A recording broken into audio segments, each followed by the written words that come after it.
We all dream about achieving cinematic look from our favorite movies, right? But here again, we don't have Hollywood budgets and we can feel a bit restricted. So today, I'm going to show you how you can achieve a cinematic look with only one light setup and your best friend's natural light. Before we even switch on our light, let's talk about natural light. It's all around us, whether it is a soft cloudy days, or sunlight, or sunsets. But the key is to understand the quality and the direction of your light in your scene, and how we can complement it with our artificial light.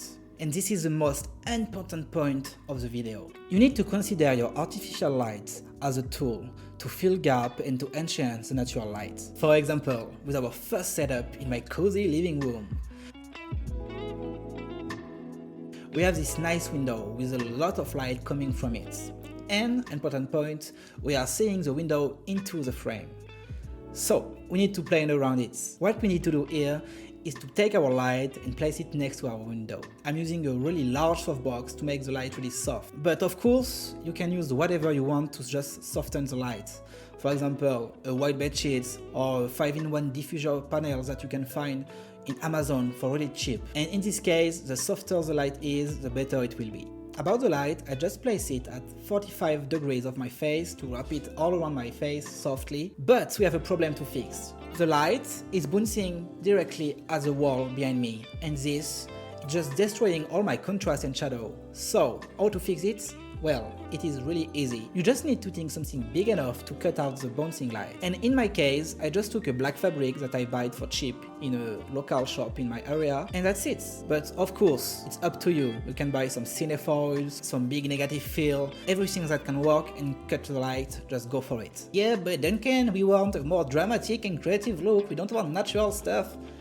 Yes, I know, but keep in mind, simple is most of the time your best friend for the most gorgeous and good-looking cinematic image. I know that you want to try some fancy stuff, but keep it simple at first. In a lot of big movies, they are only using natural light for outdoors and for a lot of complex scenes, but in reality the setup is quite simple. But I heard you. If you want something more creative, let's dive into the next setup about the bouncing light book. $405 and Libby. All you have to do is make your light as a top light, but not directly at the top of you. Just put it to fall into the table and bouncing it into a white surface, in my case, a book. The light will bounce directly into the book to your face. I'm still hearing you right now. We are saying, yeah, you said it was low budget and we are seeing a spotlight, it is really expensive. Yes, a spotlight isn't cheap, but your boy is here again with a cheap solutions. Even two solutions. To achieve the same effect, you can take some bundles. With that, you will cut your light as you need and it will do the same effect. Or you can still take some black fabric and just wrap it around your light and it will do the same effect. And to show what I'm saying, I did the same stuff with a black fabric in a previous video and it worked really well. I mean, no one saw the difference when you are doing it right. And if I can give you a little extra tips for this situation and this setup, you need to add a practical light behind you or in the corner, just to add some depth. Whoa, not depth. Just to add some depth. Yes, just to add some depth in your image. So we did a night shot, but what about a morning shot? So I have an easy setup for your morning shots. So in my bedroom, I have this big window with a large curtain. What I did there was to just place my light behind the curtain, and like that, it will automatically create a soft diffusion that will spill all around my room and my face. And it will make you look pretty even if you know it's a lie, because we're all looking trash when we wake up. And about the position of my light, I just positioned the light at 45 degrees of my face to have again a nice wrap all around my face. But we can push it further. What if we can recreate a blind of the windows? I got a different solution for you. Of course, I'm using my spotlight because it's easier and faster, but you can cut inside a cardboard, place it directly in front of your light, or you can take a mirror, yeah, a mirror, no. Anyway, you understand what I said. And you just have to directly light it and it will make a reflection with some nice blind, but you need to block a mirror for that. It just gives some more creative aspect of the frame. And remember, we don't care about how you achieve the look. You can either take the high-end gear or just a piece of cardboard. We don't care. Filmmaking is just about how you manage to achieve a final look. That's it.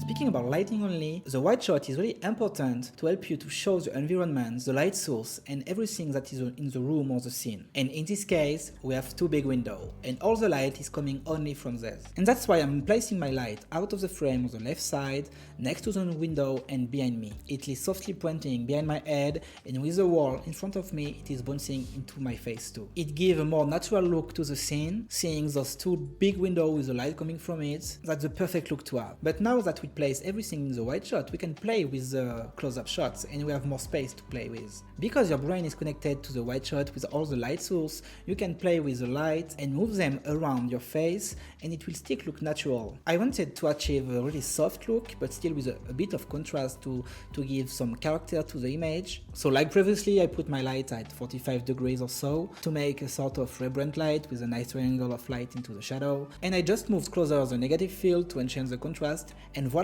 You just have a natural, good-looking cinematic image with only one light and your best friend, the sun. And like that, you just saw different way to light a scene with only one light. But keep in mind, guys, I'm going to repeat myself, that your unique light is used as a tool with the sun and the natural light. Of course, there is plenty of other way to light a scene with more creativity and more character, but maybe it's for another video. Just let me know in comments. And if you have any question, guys, just ask me. Feel free to ask me anything. And until next time, guys, see you soon.